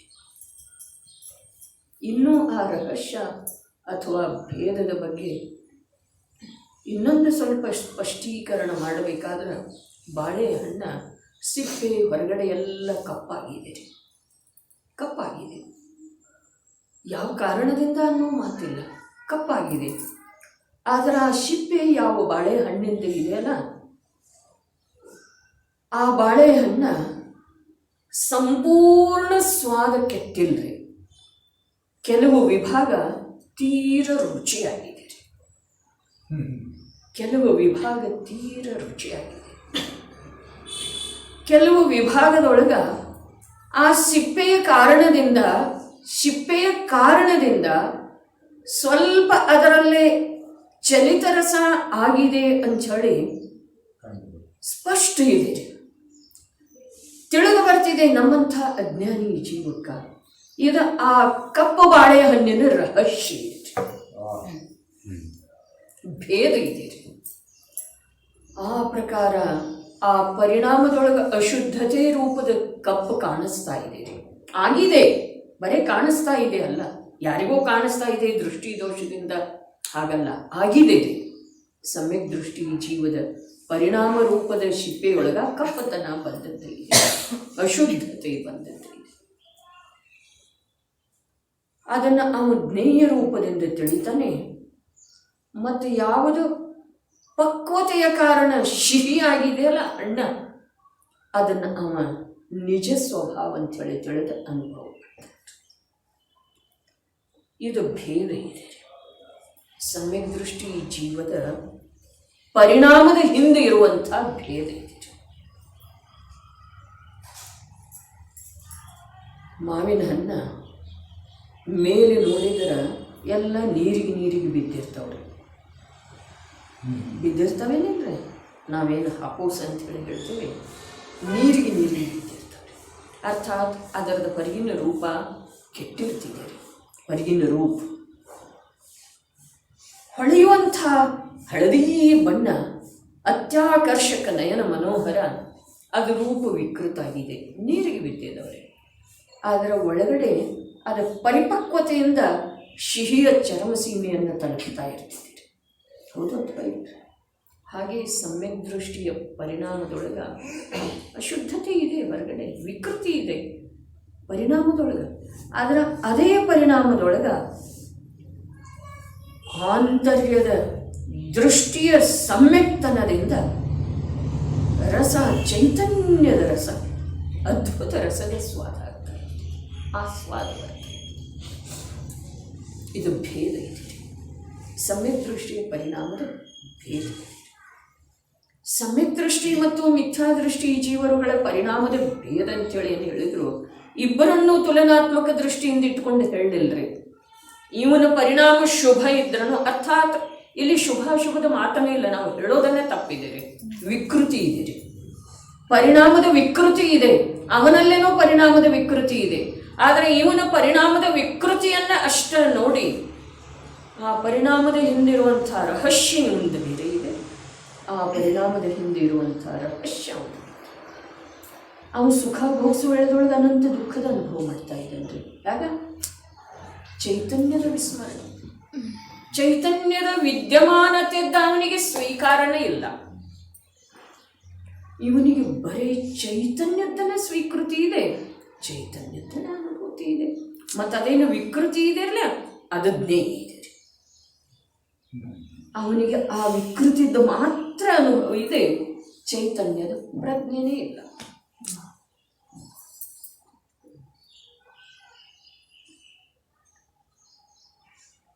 ಹೀಗಿರುವ ವೇಳೆದೊಳಗೆ ಅವನು ತನ್ನದೇ ಆದಂಥ ದುಃಖದ ಸಾಗರದೊಳಗಿದ್ದಾನೆ, ಇವನು ತನ್ನದೇ ಆದಂಥ ಸುಖದ ನಿರ್ಮಲ ಸರೋವರದೊಳಗೆ. ಹೊರಗಿಂದ ಯಾವುದೇನು ಮಾಡ್ತಿದ್ದೀರಿ, ಅವನಿಗೂ ಏನು ಮಾಡ್ತಾ ಇಲ್ಲ, ಇವನಿಗೂ ಏನು ಮಾಡ್ತಾ ಇಲ್ಲ. ಬಸ್ ದುಃಖ ಸುಖ ಎಲ್ಲದವು ಪರಿಣಾಮದೊಳಗೆ. ಆದರೆ ಆ ಪರಿಣಾಮ ಮಿಥ್ಯಾತ್ವವೆಂಬ ವಿಷದ ಜೊತೆಗೆ ಇತ್ತು ಅಂತಂದ್ರೆ ಅಲ್ಲಿ ಒಂದು ಮರಣನ ಆಗೋದ್ರಲ್ಲ. ಹಾಲಿದೆ ರೀಪ, ಸಕ್ಕರೆ ಮಿಶ್ರಿತ ಹಾಲು ಕುದಿಸಿದ್ದು ಇದೆ, ನೀರಿನ ಬಹಳಷ್ಟು ಅಂಶವನ್ನು ಸುಟ್ಟು ತೆಗೆದದ್ದಿದೆ. ನೀವು ಅದಕ್ಕೆ ಬಾಸುಂದಿ ಅಂತ ಹೇಳಿ ಅದರೊಳಗೆ ಒಂದು 4 ಹನಿ ವಿಷ ಆಗಿದೆ. ಅವನದೇನಾಗೋದ್ರಿ, ಮರಣ ಆಗೋದೇನಿಲ್ರಿ, ಅದರದ ಸಿಹಿ ಅನುಭವ ಆಗ್ತಾ ಆಗ್ತಾ ಆಗ್ತಾ ಆಗ್ತಾ ಇರ್ತಿದೆ, ಆದರೆ ಮರಣನ ಆಗ್ತಿದ್ದೀರಿ ಅಂತ ಯಾರದು? ಇದು ಬೇರೆ ಇದೀರಿ, ಇದು ಒಳ ರಹಸ್ಯ ಇದೀರಿ. ಮತ್ತು ಅವನಿಗೆ ಏನಿದೆ? ಚೈತನ್ಯದ ಅಮೃತ ಇದೆ.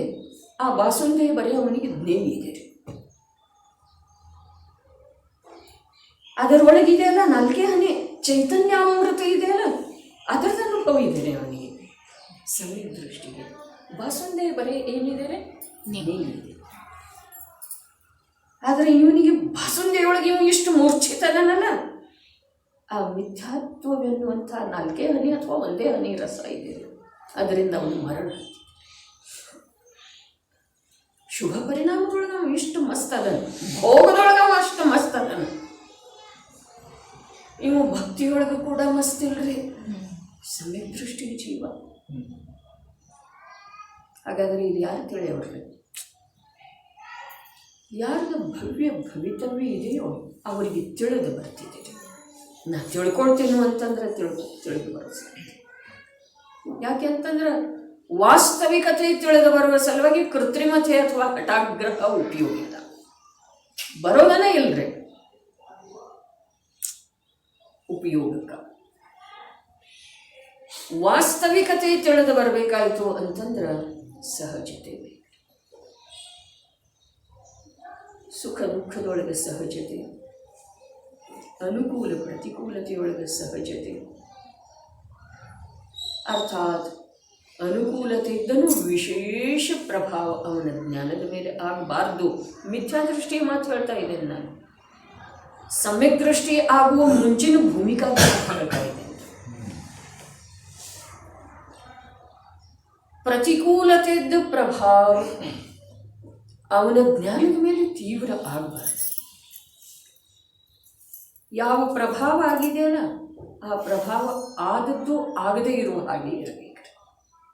ಮಿಥ್ಯಾದೃಷ್ಟಿ ಜೀವ ಸಮ್ಯಕ್ ದೃಷ್ಟಿ ಆಗುವ ಸಲುವಾಗಿ ಅವನಲ್ಲಿ ಯಾವ ಒಂದು ಭೂಮಿಕಾ ನಿರ್ಮಾಣ ಆಗಬೇಕಾಗ್ತಿದೆಯಲ್ಲ, ಆ ಭೂಮಿಕಾ ನಿಜವಾಗಿ ನಾನು ಇಲ್ಲಿ ನನ್ನ ಅಭ್ಯಾಸದ ಆಧಾರದಿಂದ ಹೇಳಬೇಕಾದ್ರೆ, ನನ್ನ ಚಿಂತನದ ಮೂಲಕ ಹೇಳಬೇಕಾದ್ರೆ, ಮಿಥ್ಯಾದೃಷ್ಟಿಯಿಂದ ಸಮ್ಯಕ್ತ್ವದ ಪೂರ್ವದ ಭೂಮಿಕಾ ಎಂಥದ್ದು ಇರ್ತಿದೆ ಅಂತಂದ್ರೆ, ಸಮ್ಯಕ್ ದೃಷ್ಟಿಯ ಸಹಜ ಭೂಮಿಕಾ ಇರ್ತಿದೆಯಲ್ಲ ಅದಕ್ಕಿಂತಲೂ ಕೂಡ ಒಂದು ಅಂಶ ಅಧಿಕ ಇರ್ತಿದೆ. ಆದರೆ ಇಂದು ಪ್ರಯತ್ನಪೂರ್ವಕ ಹಾಗಾದಾಗ ಸಮ್ಯಕ್ ದರ್ಶನ ಆಗುವುದಿದೆ. ನಾವು ಹೇಗಿದ್ದೇವೆ ಹಾಗೆ ಇರ್ತಾ ಒಂದು ದಿವಸ ಸಮ್ಯಕ್ ದರ್ಶನ ಆಗುವ ಹಾಗೆಯೇ ವಸ್ತುವಿನ ಸ್ವರೂಪ. ಈಗ ಹೇಗಿದ್ದೇವಲ್ಲ ನಾವು ಮಿಥ್ಯಾದೃಷ್ಟಿ, ವಿಪರೀತ ಅಭಿಪ್ರಾಯವುಳ್ಳವರು, ಪರಪದಾರ್ಥಗಳ ಪರ್ಯಾಯ ರೂಪದಿಂದ ನಮ್ಮನ್ನು ನಾವು ತಿಳಿಯುವಂಥವ್ರ, ನಾವು ಹೀಗೆ ಇರ್ತಾ ಒಂದು ದಿವಸ ಸಮ್ಯಕ್ ದರ್ಶನದ ಪ್ರಾಪ್ತಿ ಆಗ್ತಿದೆ. ಈಗ ವಸ್ತು ಸ್ವರೂಪ ಜೀವನ ಆಮೂಲಾಗ್ರ ಬದಲಾವಣೆ ಆಗ್ತಿದೆ. ಅದು ಇತರರಿಗೆ ತಿಳಿದು ಬರಲಿ ಬಿಡಲಿ, ತನಗೂ ತಿಳಿದು ಬರಲಿ ಬಿಡಲಿ, ಅದರ ಬದಲಾವಣೆ ಆಗುತ್ತಿದೆ, ಆಗೋದು ಅವಶ್ಯಕ ಇದೆ. ಅಂದಾಗನ ಆ ಭೂಮಿಕೆಯೊಳಗ ಸಮ್ಯಕ್ತ್ವವೆಂಬ ಬೀಜ ಬೀಳೋದ ಮತ್ತು ಪ್ರತ್ಯಕ್ಷ ಅನುಭೂತಿ ರೂಪದಿಂದ ಅಂಕುರಿಸೋದ ಸಾಧ್ಯ.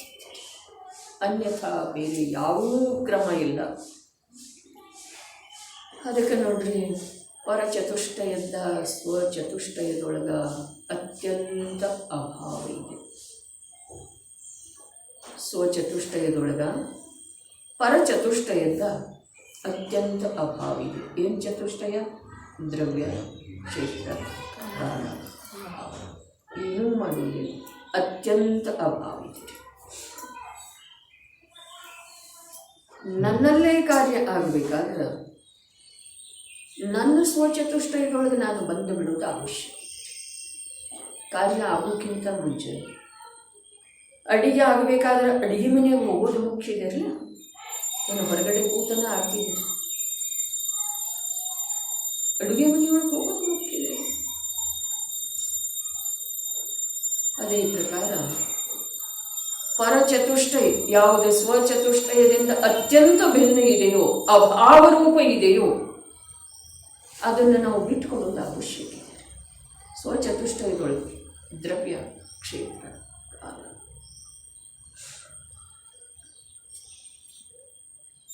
ನಾನು ರಹಸ್ಯ ನಾವು ಹೇಳಿದ್ವಿ ನೋಡಿ, ಅದರ ಬಗ್ಗೆ ಒಂದು ಸವನ ವಿಶ್ಲೇಷಣೆ ಅಥವಾ ವಿವೇಚನ ಆಗ್ತಾ ಇದೆ. ಅದರ ಈ ಸ್ವಚತುಷ್ಟಯದಲ್ಲಿ ಸ್ವಚತುಷ್ಟಯನ ಅದು ಆ ರಹಸ್ಯ ಚತುಷ್ಟಯದಲ್ಲೇ ಇದೆ ಅಂತ. ಹೌದ್ರಿ, ಅದಕ್ಕೆ ಮೊದಲು ಬರ್ಬೇಕಾಗ್ತೈತೆ ಅಂತ ಹೇಳಿ ಹೇಳ್ತಾರಲ್ಲ, ಅದು ಸಮ್ಯಕ್ ದೃಷ್ಟಿಯ ಮಾತು ಹೇಳಿದ್ರಿ, ರಹಸ್ಯ ಹೇಳ್ತದ. ಇದು ಸ್ವಚತುಷ್ಟ ಏನಿದೆ, ಇದು ಸಮ್ಯಕ್ತ್ವದ ಪೂರ್ವ ಭೂಮಿಕೆಯ ಮಾತಾಡ್ತಾ ಇದೆ. ನಮ್ಮ ಕರ್ತವ್ಯದ ಮಾತು, ನಮ್ಮ ಜೀವನದಲ್ಲಿ ಆಗಬೇಕಾದಂತಹ ಮಾತು. ನೋಡ್ರಿ, ಇಂಥ ಸಂಜ್ಞೆ ಪಂಚೇಂದ್ರಿಯ ಅವಸ್ಥೆ ಈ ಜೀವಕ್ಕೆ ಪ್ರಾಪ್ತ ಆಗಿರೋ ವೇಳೆಯೊಳಗೆ ಹೊರಗಡೆ ಯಾವ್ಯಾವುದು ಮಾಡ್ತಾ ಇದ್ದೇವೆಯೋ, ಮಾಡ್ತಾ ಇದ್ದೇವ್ರಿ ನಾವು, ಆಗ್ತಾ ಇಲ್ಲ. ಅದು ಯಾವಾಗ ಆಗ್ತಾ ಇದೆ ಅಂಥೇಳಿ ನಮ್ಗೆ ಅನ್ನಿಸ್ತಿದೆ, ಆವಾಗ ನಾವು ಅಲ್ಲಿಂದ ನಮ್ಮ ಉಪಯೋಗವನ್ನು ಹಿಂದೆ ತಕ್ಕೊಳ್ಳೋದು ಸಾಧ್ಯ ಇದೆ. ನಾವು ಮಾಡ್ತಾ ಇರುವಾಗ ಹೆಂಗೆ ಉಪಯೋಗದಿಂದ ತಕ್ಕೊಳ್ಳೋದ್ರಿ? ಇದು ಕರ್ತಾಕರ್ಮಾಧಿಕಾರ ಇದೆ ರೀ. ನಾವು ಮಾಡ್ತಾ ಇದ್ದೀವಿ, ನಿನ್ನೆ ಕಾರ್ಯಕ್ರಮ ಮಾಡಿದ್ದೀವಿ ನಿಲ್ರಿ, ನಾವು ಮಾಡಿದ್ರೆ ಯಾರೇ ಮಾಡಿದ್ರಲ್ಲ.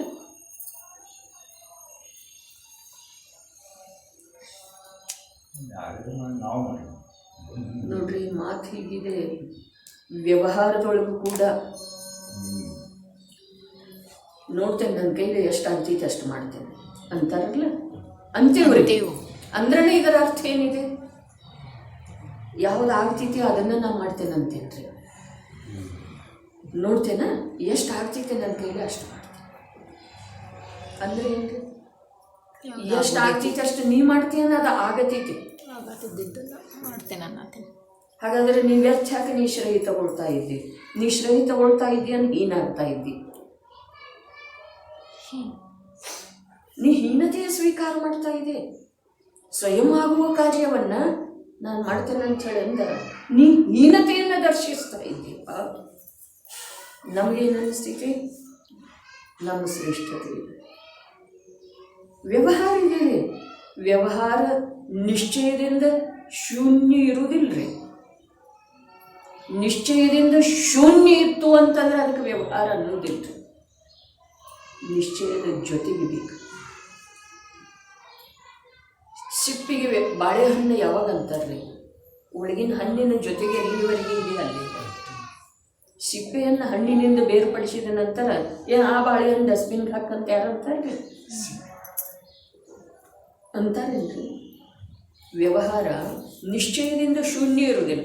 ಹಾಗಾದರೆ ನಾವು ವ್ಯವಹರಿಸುವ ಯಾವ್ಯಾವ ವಚನದ ವ್ಯವಹಾರ ಇರಲಿ, ಕಾಯದ ವ್ಯವಹಾರ ಇರಲಿ, ಮನಸ್ಸಿನ ವ್ಯವಹಾರ ಇರಲಿ, ಅವು ನಿಶ್ಚಯದಿಂದ ಶೂನ್ಯ ಇಲ್ಲ. ನೋಡ್ತೇನೆ, ನಾವು ಎಷ್ಟು ಸಾಧ್ಯ ಐತೆ ಅಷ್ಟು ಮಾಡ್ತೇನೆ ಅಂದ್ರೆ ನೀ ಏನು ಮಾಡ್ತೀವಿ? ಎಷ್ಟು ಆಗತೈತೆ ಅಷ್ಟು ಮಾಡ್ತೇನೆ. ಇದರಲ್ಲೇನೋ ಸ್ಪಷ್ಟ ಇದೆಯಲ್ಲ, ಅದು ಆಗ್ತಾ ಇದೆ. ನಾ ಬರೀ ಮಾಡುವ ಭಾವ ಮಾಡ್ತಾ ಇದ್ದೆ. ವಿಚಾರ ಮಾಡೋದು, ಒಂದೊಂದು ಮಾತಿನ ಬಗ್ಗೆ ವಿಚಾರ ಮಾಡೋದು, ಶಬ್ದದೊಳಗಿರುವಂತಹ ಭಾವ ನಮ್ಮ ಜ್ಞಾನಕ್ಕೆ ಗ್ರಹಣ ಆಗಲಿಲ್ಲ, ಜ್ಞಾನಕ್ಕೆ ಸ್ವೀಕೃತ ಆಗಲಿಲ್ಲ ಅಂತಂದ್ರೆ ಶಬ್ದೋಚ್ಚಾರದಿಂದ ಯಾವ ಪ್ರಯೋಜನ ಇಲ್ಲ. ನಮೋರಹಂತ ನಮ್ಮ ಶಬ್ದ ಇರಲಿ, ನಮ ಸಿದ್ಧೇಭ್ಯ ಶಬ್ದ ಇರಲಿ, ಏನೇ ಇರಲಿ, ಅದರದ ಭಾವದ ಪ್ರತ್ಯಕ್ಷ ಉಚ್ಚಾರಣೆ ಆಗ್ತಾ ಇರುವ ಸಮಯದಲ್ಲಿ ಅಂಶ ಮಾತ್ರರೇ ಅದರದ ಭಾವದ ಅಥವಾ ಆ ನಮಃ ಸಿದ್ಧೇಭ್ಯ ಅನ್ನುವಂಥ ಶಬ್ದದ ಯಾವ ವಾಚ್ಯ ರೂಪದ ವಸ್ತು ಸಿದ್ಧಪ್ರಭು ಇದ್ದಾರೋ ಅವರ ಒಂದು ಅಂಶ ರೂಪದಿಂದ ಕೂಡ ನಮ್ಮ ಜ್ಞಾನದ ವಿಷಯ ಆಗಲಿಲ್ಲ ಅಂತಂದ್ರೆ ಓಂ ನಮಃ ಸಿದ್ಧೇಭ್ಯ ಅನ್ನುವಂಥ ಶಬ್ದಕ್ಕೆ ಕಿಂಚಿತ ಮಾತ್ರ ಕೂಡ ಬೆಲೆ ನಾವು ತಿಳಿಯಲೇಬೇಕಾದ್ರೆ ಅನ್ನೋದು ಅಂತ ಇರ್ತೀವ್ರಿ. ನಾವು ಏನೇನು ಅಂತ ಇರ್ತೇವೆ. ಹಾಗೆ ಇದು ಶಬ್ದಗಳನ್ನು ಕೂಡ ಅಂತ ಇದ್ದೀವಿ, ಓದ್ತಾ ಇದ್ದೀವಿ. ಯಃ ಕರೋತಿ ಸ ಕರೋತಿ ಕೇವಲಂ. ಏನು ಹೇಳಿದ್ರು? ಮುಗಿಸೋದೈತ್ರಿ. ಸಮ್ಯಕ್ ದೃಷ್ಟಿ ಜೀವದ ಮತ್ತು ಮಿಥ್ಯಾದೃಷ್ಟಿ ಜೀವದ ಪರಿಣಾಮಗಳಲ್ಲಿ ಬಹಳಷ್ಟು ಇದೆ. ಅವರು ಅನುಭವ ಮಾಡಿದರೆ ಬಹಳಷ್ಟು ಇದೆ. ಮಿಥ್ಯಾದೃಷ್ಟಿಯ ಸ್ವೀಕಾರ ಅಂತೂ ಮಾಡಿದ್ದಾರೆ, ಆದರೆ ಯಾವನೂ ಮಿಥ್ಯಾದೃಷ್ಟಿ ಇದ್ದಲ್ಲ. ತಾನೇ ಅನಾದಿ ಕಾಲದಿಂದ ಇದ್ದನಲ್ಲ ಮಿಥ್ಯಾದೃಷ್ಟಿ, ತನ್ನಲ್ಲೇ ಆಗ್ತಾ ಇರುವಂಥ ಪರಿಣಾಮ. ಈಗ ಈ ಎರಡು ವ್ಯಕ್ತಿಗಳನ್ನು ಎದುರಿಗಿಟ್ಕೊಂಡ ಈ ಸಮ್ಯಕ್ ದೃಷ್ಟಿಯ ಪರಿಣಾಮ, ಈ ಮಿಥ್ಯಾದೃಷ್ಟಿಯ ಪರಿಣಾಮ, ಇದರೊಳಗೆ ಭೇದ ಇದೆಪ್ಪ ಅಂಥೇಳಿ ಹೇಳಿದ್ರೆ ಆ ಹೇಳುವಿಕೆಯೊಳಗೆ ಏನು ಅರ್ಥ ಇದೆ ಅಂದರೆ, ತಥ್ಯ ಸಾರಿದೆ ಅಂದರೆ ಇಲ್ಲ. ಇಲ್ಲಿ ಎರಡು ವ್ಯಕ್ತಿಗಳ ಭಿನ್ನಾಗಿ ಇಲ್ಲ, ಆದರೆ ಯಾವ ದೃಷ್ಟಿಯೊಳಗೆ ಸಮ್ಯಕ್ತನ ಬಂದ ನಂತರ ತನ್ನಲ್ಲೇ ಆಗ್ತಾ ಇರುವಂಥ ಪರಿಣಾಮ, ಅದೇ ರೀತಿ ಎಲ್ಲಿಯವರೆಗೆ ತನ್ನಲ್ಲಿ ಸಮ್ಯಕ್ತನ ಇರಲಿಲ್ಲ. ಭಾವಾರ್ಥದೊಳಗೆ ಹೇಳಿದಾರೆ, ನಂದೇನೂ ಇಲ್ಲ. ಏನು ಹೇಳಿದರು? ನಡಿರ ಮೇಲೆ ಜೀವದ್ರವ್ಯವು ಯಾವಾಗಲೂ ಅಕರ್ತೃವಿದೆ ಎಂದು ಯಾರಾದರೂ ಮನ್ನಿಸುತ್ತಿದ್ದರೆ ಅವರಿಗೆ ಹೇಳುವುದೇನೆಂದರೆ, ಎಷ್ಟು ಕಾಲದವರೆಗೆ ಎಷ್ಟು ಕಾಲದವರೆಗೆ ಜೀವದ ಸಮ್ಯಕ್ತವನ್ನು ಪ್ರಕಟವಾಗುವುದಿಲ್ಲ, ಅಷ್ಟು ಕಾಲದವರೆಗೆ ಜೀವವು ಮಿಥ್ಯಾದೃಷ್ಟಿ ಇದೆ. ಯಾವುದ ಜೀವಗಳನ್ನು ಹೊರಗಡೆ ಸ್ವೀಕಾರ ಮಾಡಿದರೆ ಒಂದು ತನ್ನ ಜೀವವನ್ನು ನೋಡಿ ಹೇಳ್ತಾ ಇದ್ದಾರೆ, ತನ್ನ ಜೀವವನ್ನೇ ಹೇಳ್ತಾ ಇದ್ದಾರೆ. ಕಾಲ ಸಾಪೇಕ್ಷೆ ಹೇಳಿದರೆ ಎಲ್ಲಿಯವರೆಗೆ ಸಮ್ಯಕ್ತ ಗುಣ ಪ್ರಕಟ ಆಗಲಿಲ್ಲಲ್ಲ, ಅಲ್ಲಿಯವರೆಗೆ ಅವನ ಪರಿಣಾಮದೊಳಗಿರುವಂಥ ಭೇದನ ಬೇರೆ ಇತ್ತಲ್ಲ. ನಂದು ಅವಂಥೇಳಿ ಯಾಕೆ ಹೇಳ್ತಾ ಇದ್ದಾರೆ? ಎರಡನ್ನೂ ಹೇಳ್ತಾ ಇರೋದು ಸಾಕ್ಷಿ ರೂಪದಿಂದಿರುವಂಥ ಜ್ಞಾನಗುಣ ರೀ. ಆದರೆ ಸಮ್ಯಕ್ತ್ವ ಗುಣದಿಂದ ಅಲ್ಲಿ ಅನುಭವ ಆಗ್ತಾ ಇರೋದ, ಕರ್ತಾತನ ಬರ್ತಾ ಇರೋದ, ಸ್ವಾಮೀತನ ಬರ್ತಾ ಇರೋದ, ಭೋಕ್ತಾತನ ಬರ್ತಾ ಇರೋದ, ಅದು ದ್ರವ್ಯದ ಮಾತಿದೆ ರೀ. ಇದು ಜ್ಞಾನ ಹೇಳ್ತಾ ಇದೆ. ಎರಡರಲ್ಲೂ ಸಾಕ್ಷಿ ಇದೆ ರೀ. ಅದು ಅವಾಗೂ ಇದ್ದು ನೋಡಿತ್ತು. ಆ ಪರಿಣಾಮದಿಂದ ಆ ಜೀವಕ್ಕೆ ಏನು ಯಾವ ರೀತಿ ಕರ್ತೃತ್ವ ಇತ್ತು, ಯಾವ ರೀತಿ ಸ್ವಾಮಿತ್ವ ಇತ್ತು, ಯಾವ ರೀತಿ ಇತ್ತು. ಸಮ್ಯಕ್ತ್ವ ಗುಣ ಪ್ರಕಟ ಆದ ನಂತರ ಆ ಜೀವದ್ರವ್ಯದೊಳಗೆ ಯಾವುದರ ಕುರಿತಾಗಿ ಕರ್ತೃತ್ವ ಇದೆ, ಯಾವುದರ ಕುರಿತಾಗಿ ಸ್ವಾಮಿತ್ವ ಇದೆ, ಯಾವುದರ ಕುರಿತಾಗಿ ಜ್ಞಾತೃತ್ವ ಇದೆ, ಯಾವುದರ ಭೋಕ್ತೃತ್ವ ನಡೆದದ್ದು ಇದೆ, ಇದನ್ನು ಪ್ರತ್ಯಕ್ಷವಾಗಿ ನೋಡಿದ್ದಾರೆ. ಸಾಕ್ಷಿ ರೂಪದಿಂದ ಜ್ಞಾನಗುಣ ನೋಡಿದ್ದೇವೆ. ಅವರ ಜ್ಞಾನಗುಣ ಅದನ್ನು ಮಾಡಿಲ್ಲ ಅಂಥೇಳಿ ಜೀವ ಸಮ್ಯಕ್ ದೃಷ್ಟಿ, ಮಿಥ್ಯಾದೃಷ್ಟಿ, ಎಲ್ಲಿಯವರೆಗೆ ಅಲ್ಲಿಯವರೆಗೆ ಇದನ್ನೆಲ್ಲ ಹೇಳಿದ್ದಾರೆ. ಜ್ಞಾನ ಏನೂ ಮಾಡುತ್ತಿಲ್ಲ. ಜ್ಞಾನ ಏನು ಮಾಡ್ತಿದ್ದೀರಿ? ಜ್ಞಾನ ಬರೀ ತಿಳಿತೀವಿ. ಏನು ತಿಳಿತಿದೆ? ದೃಷ್ಟಿಯ ವಿಪರೀತತೆ ಇರುವೆಳದೊಳಗೆ ಜೀವದ್ರವ್ಯ ಏನೇನು ಮಾಡ್ತಿತ್ತು, ಯಾವ್ಯಾವುದರ ಕರ್ತೃ ಆಗ್ತಿತ್ತು, ಯಾವ್ಯಾವುದರದ ಭೋಕ್ತೃ ಆಗ್ತಿತ್ತು, ಯಾವ್ಯಾವುದರದ ಸ್ವಾಮಿ ಆಗ್ತಿತ್ತು, ಅದನ್ನೆಲ್ಲ ನೋಡಿದ್ರಿ. ಆ ಜ್ಞಾನ ಸಾಕ್ಷಿ ರೂಪದಿಂದ ಜ್ಞಾನದ ಸ್ವಭಾವ ಬರೀ ನೋಡುವುದಿದೆ. ನೋಡುವುದಂದ್ರೆ ಅಥವಾ ತಿಳಿಯೋದಂದ್ರೆ ಅದರಲ್ಲಿ ಭೇದ ಇಲ್ಲ ಅನ್ನೋದು ಎಲ್ಲಿಯವರೆಗೆ ನಮಗೆ ಸ್ಪಷ್ಟ ಆಗೋದಿಲ್ಲ, ಅಲ್ಲಿಯವರೆಗೆ ಈ ಮಾತುಗಳು ತಿಳ್ಕೊಬೇಕು. ಯಾವುದರಲ್ಲಿ ಭೇದ ಇಲ್ಲ? ನೋಡುವ ಅಥವಾ ತಿಳಿಯುವ ಏನಿದೆಯಲ್ಲ, ಶಬ್ದ ಭೇದ ಇದೀರಿ, ಕಾರ್ಯಭೇದ ಇಲ್ಲವೇ ಇಲ್ಲ. ನನಗರೆ ಕಂಡು ಬಂದಿಲ್ಲ, ಕಾಣಿಸ್ತಾ ಇಲ್ಲ. ಜೀವದ ಯಾವ ಜ್ಞಾನ ಇದೆಯಲ್ಲ, ಅದರ ಕೆಲಸ ಏನಿದೆ? ಅದರ ಕೆಲಸ ಏನಿದೆ? ಬರೀ ಏನು ನಡೆದಿದೆಯಲ್ಲ ಅದನ್ನು ನೋಡೋದು ಅಥವಾ ತಿಳಿಯೋದು. ನೋಡೋದಂದ್ರೂ ಒಂದೇ, ತಿಳಿಯೋದಂದ್ರೂ ಒಂದೇ. ಇದರೊಳಗೆ ಭೇದ ನನಗರೆ ಕಂಡು ಬರ್ತಾ ಇಲ್ಲ. ಶಬ್ದ ಭೇದ ಇದೆ, ನೋಡುವ ತಿಳಿಯುವ. ಆದರೆ ನೋಡುವ ತಿಳಿಯುವ ಶಬ್ದಕ್ಕೆ ಒಂದು ಶಬ್ದನ ಕೊಟ್ಟಿದಾರಲ್ಲ, ಚೇತನ ಅಂಥೇಳಿ. ಹೌದು ಅಥವಾ ಇಲ್ಲರಿ? ಚೇತನ ಅಂತ ಹೇಳಿ ಕೊಟ್ಟಿದ್ದಾರೆ, ಉಪಯೋಗ ಅಂತ ಹೇಳಿ ಕೊಟ್ಟಿದ್ದಾರೆ, ನ್ಯಾಯಕ ಅಂತ ಹೇಳಿ ಹೇಳಿದ್ದಾರೆ. ಇವೆಲ್ಲ ಎರಡು ಭೇದ ಇಲ್ಲ ಅನ್ನೋದರ ಸೂಚಕದವರು. ಜ್ಞಾನದ ಕೆಲಸ ಏನಿದೆ? ಏನಿದೆಯೋ ಅದನ್ನು ನೋಡೋದು ಅಥವಾ ಏನಿದೆಯೋ ಅದ ತಿಳಿಯೋದು. ಜೀವ ಹಾಗಿದ್ದಾನೆ, ಹಾಗೆ ತಿಳಿತೈತ್ರಿ. ಅದ ಯಾವ ಜೀವವನ್ನ? ಅರಹಂತರ ಜೀವವನ್ನ, ನಿಗೋದಿ ಜೀವವನ್ನ? ತನ್ನ ಜೀವ. ತಾನು ಜೀವ ಆಗಿ ಜೀವವನ್ನು ತಿಳಿದಿದೆ. ಜೀವ ಆಗಿ ಅಂತಂದ್ರೆ ಜ್ಞಾನ ಜೀವದ ಕ್ಷೇತ್ರದೊಳಗೆ ಬಂದು ತಿಳಿದಿದೆ. ಅಶುದ್ಧ ಪರಿಣಾಮದ ಕ್ಷೇತ್ರ ಬೇರೆ ಇದೆ ರೀ. ಅಶುದ್ಧ ಪರಿಣಾಮದ ಕ್ಷೇತ್ರ ಬೇರೆ ಇದೆ. ಆದ್ರೆ ಅಶುದ್ಧ ಪರಿಣಾಮದ ಕ್ಷೇತ್ರದೊಳಗೆ ಇದು ಯಾವತ್ತೂ ಆಲಿಂಗಿಸ್ತಾ ಇತ್ತಲ್ಲ ಜ್ಞಾನ, ಆ ಜ್ಞಾನ ಅಲ್ಲಿಂದ ಬಿಟ್ಟು ಜೀವದ ಕ್ಷೇತ್ರದೊಳಗೆ ಬಂದು ತಿಳಿತಾ ಇದೆ. ಅಲ್ಲಿ ಸಮ್ಯಕ್ ದೃಷ್ಟಿ, ಮಿಥ್ಯಾ ದೃಷ್ಟಿ, ಭೇದ, ಗುಣ ಪ್ರಗಟ ಆಗೋದ, ಅದು ಪ್ರಗಟ ಆದಮೇಲೆ ಹೀಗೆ ಮಾಡ್ತಾ ಇದೆ, ಅದು ಪ್ರಗಟ ಆಗೋಕ್ಕಿಂತ ಮೊದಲು ಹೀಗಿತ್ತು, ಅದು ಕರ್ತೃವಾಗುತ್ತಿತ್ತು, ಆ ರೂಪದಿಂದ ಸ್ವಯಂ ಪರಿಣಾಮ ಮಾಡ್ತಿತ್ತು. ಇದೆಲ್ಲ ಆ ಜ್ಞಾನ ಹೇಳ್ತೀವಿ. ಆದರೆ ಅನ್ಯ ಯಾವುದರ ಬೇರೆ ಜೀವನ ಹೇಳ್ತಾ ಇದೆ ಮಾತಾ ಹೀಗೆ ಸಾಧ್ಯ. ಯಾವ ವಿಷಯನೂ ಆಗುವುದಿಲ್ಲ. ನೀವು ನಾವು ನಿವೃತ್ತಿ ತಗೊಂಡು ಕೂತರನ್ನ ವಿಷಯ ಒಂದು ಮಟ್ಟಕ್ಕೆ ತಲುಪೋದು ಸಾಧ್ಯ ಇದೆ. ವಿಷಯದ ಚರ್ಚೆಗೆ ಯಾವ ವಿಷಯ ತಗೊಂಡಿರ್ತೀವಿ ಆ ವಿಷಯ ಒಂದು ಮಟ್ಟಕ್ಕೆ, ಅರ್ಥಾತ್ ಒಂದು ಪರಿಚ್ಛೇದ ಇದೆ ಅಂತ ಹೇಳಿ ಇಟ್ಕೊಂಡ್ರೆ ಆ ಪರಿಚ್ಛೇದ ಮುಗಿಯುವವರೆಗೆ ಓದಿದ್ರನ್ನ ಆ ವಿಷಯ ತಿಳಿತಿದೆ. ಅದೇ ಪ್ರಕಾರ ಯಾವ ವಿಷಯ ಚರ್ಚೆಯಲ್ಲಿ ತೆಗೆದುಕೊಂಡಿದ್ದೆ ಆ ವಿಷಯ ಪೂರ್ಣ ರೂಪದಿಂದ ಸ್ಪಷ್ಟ ಆಗಬೇಕಾದ್ರೆ ಅದಕ್ಕೆ ಸಮಯದ ಮರ್ಯಾದೆ ಹಾಕೊಂಡು ಕೃತ್ರಿಮತೆಯಿಂದ ಕೂತರ ಅದು ಯಾವ ಕಾಲದೊಳಗೂ ಆಗುವುದಿಲ್ಲ. ಮತ್ತು ನಾಳೆ ಇಲ್ಲಿಂದ ಶುರು ಮಾಡಿದ್ರೂ ಅದು ಪೂರ್ಣ ಆಗೋದನೇ ಇಲ್ಲ. ಅಂಚಳನ ನಮ್ದು ಯಾವ ಕಲಶ ಪೂರ್ಣ ಆಗೇ ಇಲ್ಲ, ಆಗೋದನೇ ಇಲ್ಲ. ನಾವು ಯಾವಾಗ ನಿವೃತ್ತಿ ತಗೊಂಡ ಗಡಿಯಾರ ಎಲ್ಲ ನಿಲ್ಲಿಸಿ ಅರ್ಥಾತ್ ಗಡಿಯಾರದ ಕಡೆಗಿನ ಲಕ್ಷ್ಯವನ್ನು ಬಿಟ್ಟುಕೊಟ್ಟ ಯಾವಾಗ ನಾವು ವಿಷಯದೊಳಗೆ ಒಂದಾಗ್ತೀವಿ ಆವಾಗ ನಮ್ಗೆ ಯಾವುದಾದ್ರೂ ಒಂದು ಕಲಶ ಅಥವಾ ಯಾವುದಾದ್ರೂ ಒಂದು ವಿಷಯ ಅಥವಾ ನಿಜವಾಗಿ ಯಾವ ವಿಷಯ ಬೇಕಾಗಿದೆಯೋ ಆ ವಿಷಯ ನಮ್ಗೆ ತಿಳಿಯೋದ ಸಾಧ್ಯ.